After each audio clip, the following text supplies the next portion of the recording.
അതിദാരിദ്ര്യമുക്ത സംസ്ഥാന പ്രഖ്യാപനത്തിൽ സർക്കാരിന് പിന്തുണയുമായി രംഗത്തെത്തുകയാണ് യാക്കോബായ സഭ. അതിദരിദ്രരില്ലാത്ത കേരളമെന്ന് കേൾക്കുന്നതിൽ തന്നെ സന്തോഷമെന്ന യാക്കോബായ സഭ അധ്യക്ഷൻ മാർ ബസേലിയോസ് ജോസഫ് പറയുന്നു. സർക്കാർ വെറുതെ ഇങ്ങനെ ഒരു പ്രഖ്യാപനം നടത്തുമെന്ന് കരുതുന്നില്ല. നാടിന് ഇനിയും ഒരുപാട് മുന്നോട്ട് പോകാനുണ്ടെന്നും വികസനം എല്ലാവരിലേക്കും എത്തണമെന്നും അദ്ദേഹം പറഞ്ഞു. ഇപ്പം അതിദരിദ്ര സംസ്ഥാനം എന്നുള്ളതിൽ നമുക്കൊരു മാറ്റം വന്നു എന്നൊക്കെ കേൾക്കുന്ന ഒരു സന്തോഷമുള്ള കാര്യം. അതിദരിദ്രമായിട്ടുള്ള ഒരു വിഭാഗം ഇല്ല എന്ന് ഗവൺമെന്റിന് പറയണമെങ്കിൽ എന്തെങ്കിലുമൊക്കെ അതിൻ്റെ അകത്ത് കാരണങ്ങൾ ഉണ്ടാവണം. നമ്മളൊക്കെ പ്രാർത്ഥിക്കുന്നത് ദരിദ്രന്മാരില്ലാത്ത ഒരു സംസ്ഥാനമായിട്ട് മാറ്റപ്പെടുവാനായിട്ട് രാഷ്ട്രീയ പാർട്ടികൾ ഇച്ഛാശക്തിയോടുകൂടി പ്രവർത്തിക്കണമെന്നുള്ളതാണ്. അപ്പം ഇതുകൊണ്ടൊന്നും തീരുന്നില്ല. ഇനി മുന്നോട്ട് ഒത്തിരി പോകാനായിട്ടുണ്ട്. നമ്മുടെ നാട്ടിന് കൂടുതൽ വികസനവും ആ വികസനം എല്ലാവരിലേക്കും എത്തിപ്പെടണം. വികസനത്തിൻ്റെ ഒരു ഫലം എല്ലാവർക്കും കിട്ടും. അഖിലാണ് രംഗത്തെത്തുന്നത്. അഖില്, വലിയ രീതിയിൽ പ്രതിപക്ഷം വിമർശനമൊക്കെ ഉയർത്തുന്നുണ്ട്. ഇന്നിപ്പോൾ സഭയിൽ ബഹിഷ്കരണമൊക്കെ നടത്തി പോകുന്നത് നമ്മൾ കണ്ടു. പക്ഷേ യാക്കോബായ സഭ ഉൾപ്പെടെ വലിയ രീതിയിലുള്ള പിന്തുണ നൽകുന്നു. ക്രൈസ്തവ സഭകളുടെ ഒരു പൊതുവിലുള്ള നിലപാട് എന്താണിത്?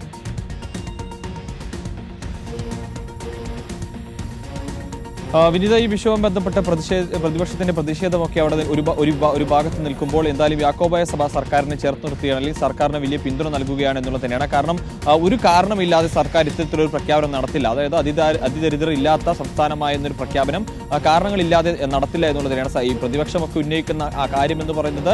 ഈ സർക്കാർ ഇത്തരത്തിൽ പറയുമ്പോഴും ഇവിടെ അതിദരിദ്രരുണ്ട്, അത് തെറ്റായ കാര്യമെന്ന നിലയ്ക്കാണ് പ്രതിപക്ഷം മുന്നോട്ട് പറയുന്നത്. പക്ഷേ അതിനെ മുഖവിലേക്ക് എടുക്കുന്നില്ല എന്ന് വേണ്ടി വരും ഒരുപക്ഷെ നമുക്ക് ഇദ്ദേഹത്തിന്റെ വാക്കുകളെ വ്യാഖ്യാനിക്കാൻ.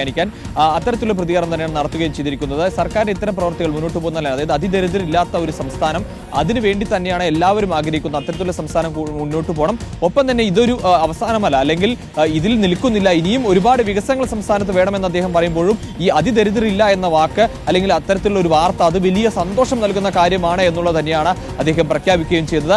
എന്തായാലും ഇതിൽ യാക്കോബായ സഭ ഒപ്പം നിൽക്കുമ്പോൾ അത് ഒരുപക്ഷെ അത് പ്രതിപക്ഷത്തിനെ ആയിരിക്കും കൂടുതൽ വെട്ടിലാക്കുക എന്നുള്ളത് തന്നെയാണ്. കാരണം വലിയ രീതിയിൽ പ്രതിഷേധവും ഒക്കെ തന്നെ വലിയൊരു ഭാഗത്ത്, അതായത് സഭ ബഹിഷ്കരിക്കുന്ന നിലയിലേക്കടക്കം പോകുമ്പോഴും യാക്കോബായ സഭ എന്തായാലും സർക്കാരിനെ ചേർത്ത് നിർത്തുക തന്നെയാണ് വിനീത. ശരി, ഏതായാലും അതിദാരിദ്ര്യ നിർമ്മാർജ്ജന പ്രഖ്യാപനത്തിൽ ഇതാ ഇപ്പോൾ സർക്കാരിനെ പിന്തുണച്ചുകൊണ്ട് യാക്കോബായ സഭ പരസ്യമായി തന്നെ രംഗത്തെത്തുന്നതാണ് നമ്മൾ കാണുന്നത്.